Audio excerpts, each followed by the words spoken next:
घने जंगलों और पहाड़ों के बीच एक सुंदर बस्ती बसी थी, नीलपुरा। यहाँ के लोगों का जीवन पास ही बहने वाली नीलधारा नदी पर निर्भर था। इस बस्ती में आर्यन नाम का एक युवक रहता था। आर्यन के पास तेज दिमाग तो था, पर उसकी जेब हमेशा खाली रहती थी। वो अपनी पत्नी सपना के साथ एक छोटी सी कुटिया में रहता था। आर्यन जब नदी किनारे टहलने पहुंचा तो वहां मौजूद कुछ जलने वाले पड़ोसियों ने उसे टोक दिया। अरे संजू भाई, देखो, हमारे बस्ती के सबसे बड़े विद्वान आर्यन बाबू आज जमीन पर पांव रख रहे हैं। क्यों आर्यन, आज कोई नया सपना देख रहे हो या फिर आज भी खाली हाथ ही घर जाओगे? जग्गू और संजू की बातें आर्यन के कान में चुभ रही थी, लेकिन उसने पलटकर जवाब नहीं दिया।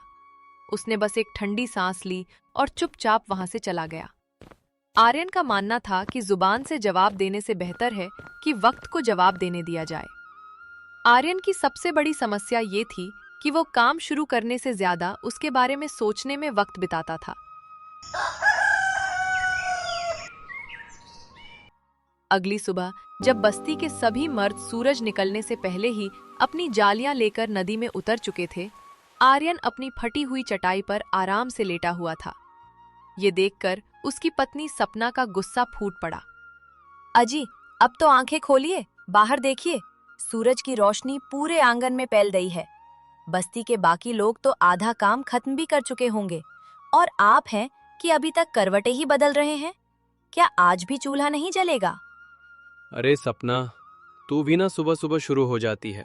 शरीर को थोड़ा आराम चाहिए होता है, तभी तो दिमाग काम करेगा।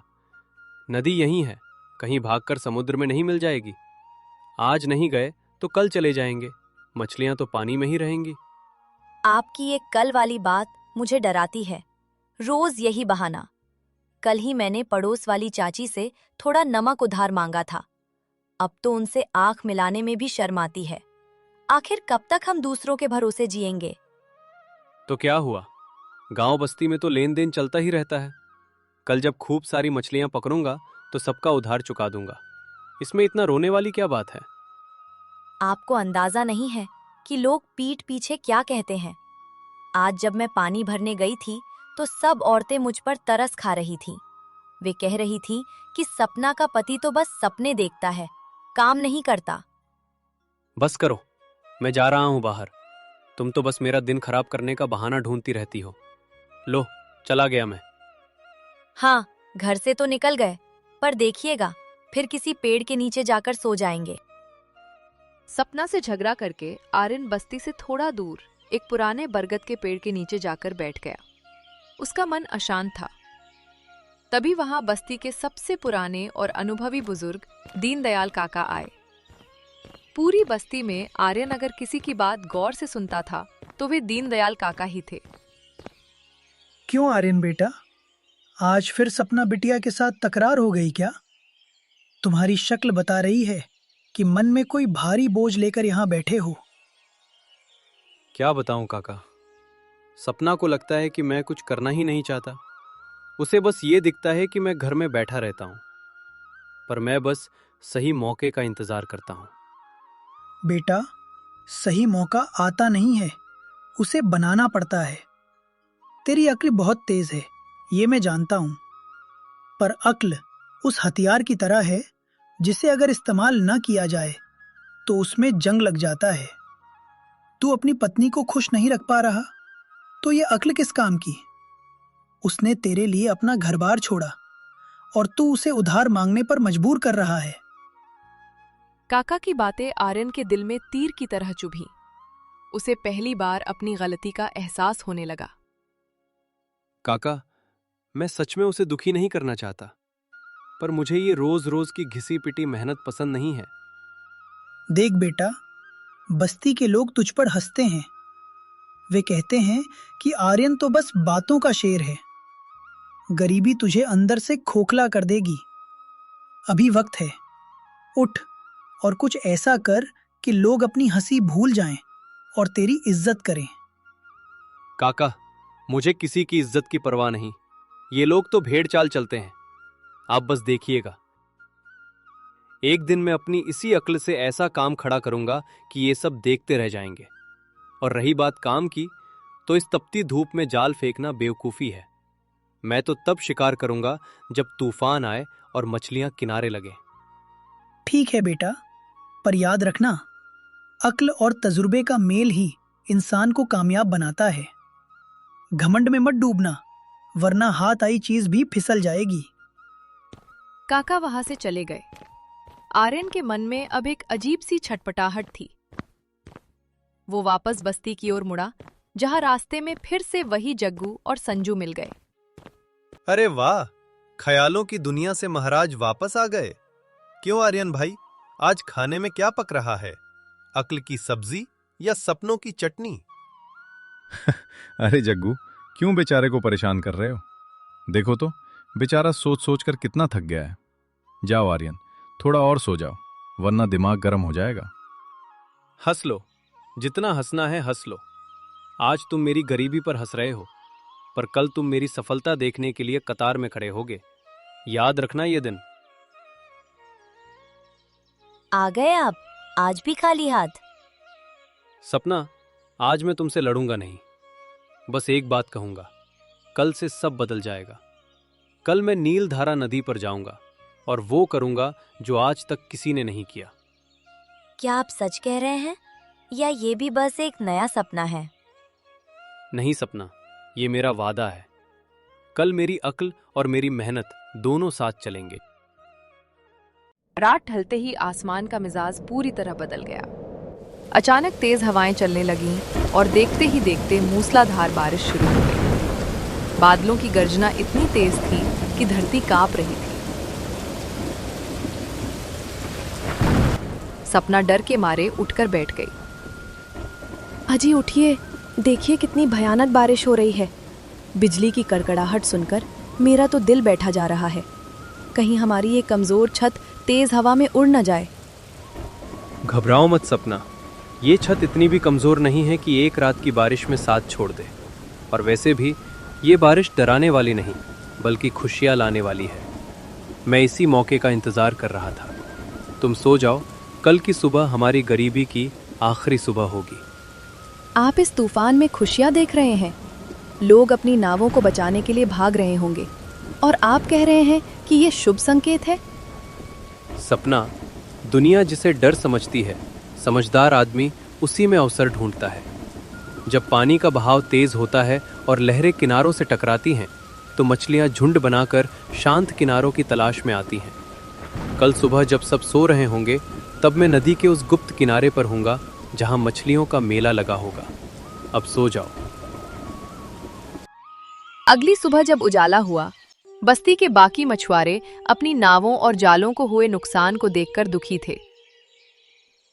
लेकिन आर्यन, आज वो सबसे पहले जागा। उसने अपनी पुरानी जाल निकाली, उसे ठीक किया और एक फटे हुए बोरे को कंधे पर डालकर नदी की ओर निकल पड़ा।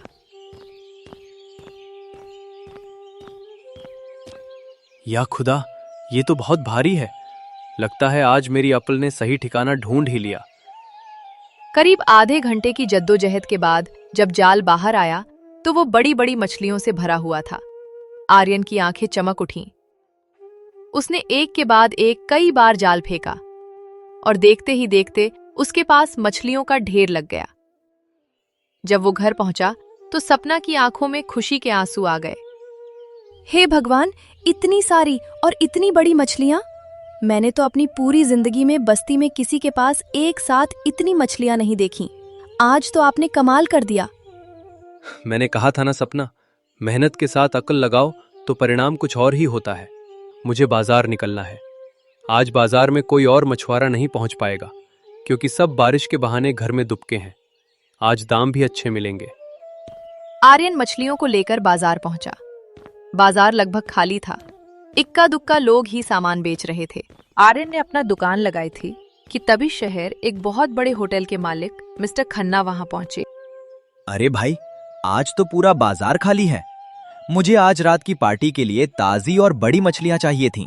क्या तुम्हारे पास माल है? मालिक, आप सही जगह आए हैं। आज पूरे इलाके में ऐसी मछलियां आपको कहीं नहीं मिलेंगी। ये देखिए, एकदम ताजी और बड़ी मछलियां। लाजवाब! ये तो एकदम वही है जो मुझे चाहिए। बोलो, क्या दाम लोगे? मुझे ये सारी मछलियां चाहिए, अभी के अभी। मालिक, आज बारिश की वजह से माल कम है और मांग ज्यादा, पर मैं आपसे कोई नाजायज दाम नहीं लूंगा। जो बाजार का सही भाव है वही दे दीजिए। बस भविष्य में आप मेरी दुकान को याद रखिएगा। तुम्हारी बात करने का तरीका पसंद आया। ये लो तुम्हारी मछलियों के पैसे और ये थोड़ा इनाम। अपना पता मुझे दे दो, मुझे रोजाना ताजा माल चाहिए होगा। आर्यन के पास इतने पैसे आ गए थे जितने उसने पिछले 1 साल में नहीं देखे थे।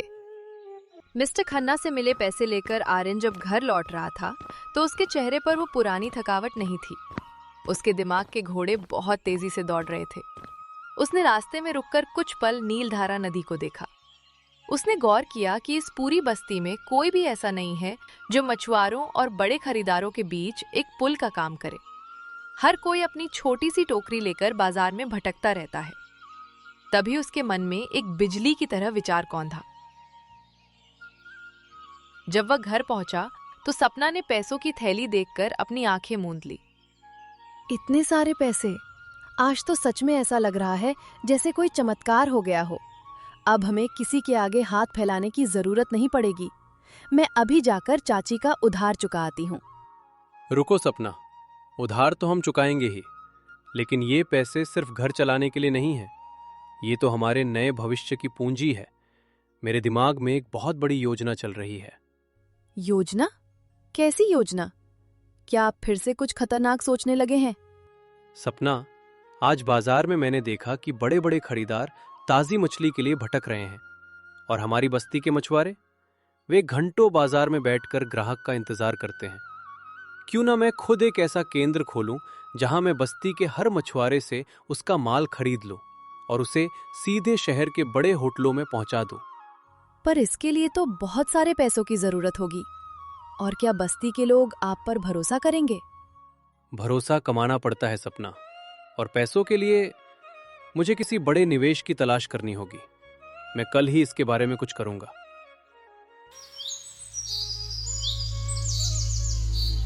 अगले दिन आर्यन ने हिम्मत जुटाई और सपना के मायके जाने का फैसला किया। सपना के घर वाले काफी रईस थे, लेकिन वे आर्यन को एक आलसी और बेकार लड़का समझते थे। सपना ने पहले तो मना किया, पर आर्यन के आत्मविश्वास को देखकर वह तैयार हो गई। जब वे सपना के घर पहुंचे तो उसके पिता और भाई चबूतरे पर बैठे थे। अरे, आज सूरज कहाँ से निकला है? सपना बेटी, तू ठीक तो है ना? और इसके साथ यहाँ क्या कर रही है? क्या फिर से कोई उधार चाहिए? पिताजी, उधार नहीं, ये तो शायद कोई नया सपना बेचने आए होंगे। क्यों आर्यन भाई, आज कौन सी दुनिया फतेह करने का इरादा है? ससुर जी, मैं जानता हूं कि आप लोग मेरे बारे में क्या सोचते हैं, पर आज मैं यहाँ मांगने नहीं बल्कि एक व्यापारिक प्रस्ताव लेकर आया हूँ। मैं शहर के बड़े होटलों के साथ जुड़ रहा हूँ और मुझे अपनी सप्लाई बढ़ाने के लिए एक छोटे से निवेश की जरूरत है। अगर आप मेरी मदद करें तो मैं उसे ब्याज के साथ लौटा दूंगा। व्यापार? तुम जैसा आदमी जिसे अपनी जाल बुनना तक ठीक से नहीं आता, वो व्यापार करेगा? जरा अपनी हालत देखो। तुम हमारी बहन का पेट तो भर नहीं पा रहे और बातें आसमान की कर रहे हो। निकल जाओ यहाँ से। हमारे पास तुम्हारे जैसे ढोंगियों के लिए वक्त नहीं है। बेटी, हमने तुझे पहले ही कहा था कि इस निकम्मे से शादी मत कर। देख, आज ये दर दर की ठोकरें खा रहा है। आर्यन का रोम रोम गुस्से से कांप रहा था। उसका अपमान किया गया था, पर उसने अपनी जुबान पर लगाम रखी। उसने सपना का हाथ पकड़ा और बिना कुछ कहे वहां से निकल गया। सपना रास्ते भर रोती रही, पर आर्यन खामोश था। उसके दिमाग में बस एक ही बात गूंज रही थी, अब तो कुछ करके ही दिखाना है। तभी रास्ते में उन्हें फिर से दीनदयाल काका मिले। उन्होंने आर्यन की आंखों में वो आग देख ली थी जो अक्सर बड़े बदलाव लाती है। क्या हुआ बेटा? चेहरे की ये लाली बता रही है कि अपमान की चोट गहरी लगी है। काका, आज उन्होंने सिर्फ मेरा नहीं, सपना का भी अपमान किया है। उन्हें लगता है कि मैं कभी कुछ नहीं कर पाऊंगा। मुझे बस एक मौके की तलाश है काका। मौका तेरे सामने है बेटा। शहर के जमींदार ठाकुर विक्रम सिंह को जानते हो? उन्हें बहादुर और बुद्धिमान लोग पसंद हैं। वे आज ही बस्ती के पास वाले विश्राम गृह में रुके हैं। अगर तुम उन्हें अपना विचार समझा सको तो शायद बात बन जाए। आर्यन ने बिना पल गवाए ठाकुर साहब से मिलने का फैसला किया। जब वह विश्राम गृह पहुंचा तो पहरेदारों ने उसे रोक दिया, पर आर्यन अपनी बात पर अड़ा रहा। आखिरकार ठाकुर साहब ने उसे अंदर बुला लिया। हाँ नौजवान, क्या बात है? सुना है तुम कोई बहुत बड़ा व्यापार शुरू करना चाहते हो। बोलो, मैं तुम्हारी मदद क्यों करूं? ठाकुर साहब, मैं आपको मुनाफा दूंगा। आपकी पहुंच शहर तक है और मेरी पकड़ इस नदी और यहाँ के मछुआरों पर। मैं आपको ताज़ी सप्लाई की गारंटी देता हूं और आप मुझे बाजार दिलाइए। ये कागज देखिए, मैंने पूरा हिसाब लगाया है कि कैसे हम कम लागत में ज्यादा मुनाफा कमा सकते हैं। ठाकुर साहब आर्यन की निडरता और उसकी व्यापारिक सूझबूझ देखकर दंग रह गए। उन्होंने कई सवाल पूछे और आर्यन ने अपनी तेज अक्ल से हर सवाल का सटीक जवाब दिया। शाबाश, मुझे तुम्हारी आंखों में वो चमक दिख रही है जो एक सफल व्यापारी में होती है। ठीक है, मैं तुम्हें मौका दूंगा। ये लो पूंजी और शुरू करो अपना काम। पर याद रखना, अगर तुमने मुझे धोखा दिया तो अंजाम बुरा होगा। ठाकुर साहब से मिले सहयोग और अपनी अटूट इच्छा शक्ति के साथ आर्यन वापस बस्ती लौटा। उसके पास अब सिर्फ सपने नहीं थे, बल्कि उन सपनों को पूरा करने के लिए जरूरी संसाधन भी थे। आर्यन ने बिना समय गवाए बस्ती के बीचों बीच एक बड़ा सा दुकान बनवाया और वहां बर्फ की पेटियों और तौलने वाली मशीन का इंतजाम किया। एक सुबह उसने बस्ती के सभी मछुआरों को इकट्ठा किया। वहां जग्गू और संजू भी खड़े थे, जो अब भी आर्यन का मजाक उड़ाने की फिराक में थे। भाइयों, आज तक आप सबने अलग अलग मेहनत की है। आप रोज धूप में बाजार जाते हैं, घंटों इंतजार करते हैं और अंत में कम दाम में मछलियां बेचकर लौट आते हैं। आज से ये सब बंद। ये नील धारा व्यापार केंद्र आपका है। आप अपनी मछलियां यहां लाइए, मैं आपको बाजार से बेहतर दाम दूंगा और नकद पैसे दूंगा। अब आपको बाजार में भटकने की जरूरत नहीं है। अरे भाइयों, इसकी बातों में मत आना। ये वही आर्यन है जो कल तक बिस्तर से नहीं उठता था। आज ये बड़ा मालिक बन बैठा है। इसके पास पैसे कहां से आए? ये जरूर हम सबको लूटने की योजना बना रहा है। हाँ, ये शहर के बड़े लोगों का चमचा बन गया है। ये हमारी मछलियां सस्ते में लेगा और खुद अमीर बनेगा। इसे भगाओ यहां से। भीड़ में सुगबुगाहट होने लगी। लोग संशय में थे। तभी दीनदयाल काका आगे आए। भाइयों, जग्गू और संजू की बातें सिर्फ जलन से भरी हैं। आर्यन ने वो हिम्मत दिखाई है जो हम में से कोई नहीं दिखा सका। इसने ठाकुर साहब का भरोसा जीता है। अगर हमें तरक्की करनी है तो हमें अपनी पुरानी सोच बदलनी होगी। मैं अपनी आज की सारी मछलियां आर्यन को ही दूंगा। काका की बात सुनकर कुछ और मछुआरे आगे आए। पहले दिन काम शुरू हुआ। आर्यन ने अक्ल लगाई और मछलियों को बर्फ में पैक करके सीधे मिस्टर खन्ना और शहर के बड़े होटलों में पहुंचाया। शाम तक आर्यन ने सभी मछुआरों को उम्मीद से ज्यादा पैसे बांटे। जैसे जैसे दिन बीते, आर्यन का व्यापार तेजी से फैलने लगा। अब उसके पास अपनी खुद की गाड़ियां थीं। जो मछुआरे कल तक फटेहाल थे, आर्यन की वजह से उनके घरों में खुशहाली आने लगी। जग्गू और संजू का धंधा पूरी तरह चौपट हो गया, क्योंकि कोई भी ग्राहक उनके पास नहीं जाता था। हार मानकर वे दोनों एक दिन आर्यन के पास आए। आर्यन भाई, हमें माफ कर दो। हमने तुम्हारी काबिलियत को नहीं पहचाना और हमेशा तुम्हारी राह में रोड़े अटकाए। आज हमारे पास कोई काम नहीं है। क्या तुम हमें अपने केंद्र में कोई छोटा सा काम दोगे? जग्गू, संजू, मेरी लड़ाई तुम दोनों से कभी थी ही नहीं। मेरी लड़ाई तो उस गरीबी और सोच से थी जो हमें आगे नहीं बढ़ने दे रही थी। मैं तुम्हें काम जरूर दूंगा, पर याद रखना, यहां अक्ल और ईमानदारी चलती है, जलन नहीं। जाओ, गाड़ियों की देखरेख का काम संभालो। आर्यन की उदारता देखकर दोनों की आंखों में आंसू आ गए। दूसरी ओर सपना के मायके वालों को जब आर्यन की सफलता का पता चला तो वे खुद चलकर उससे मिलने आए। बेटा आर्यन, हमें अपनी गलती का एहसास है। हमने सिर्फ तुम्हारी गरीबी देखी तुम्हारी अक्ल नहीं, हमें गर्व है कि तुम हमारे दामाद हो।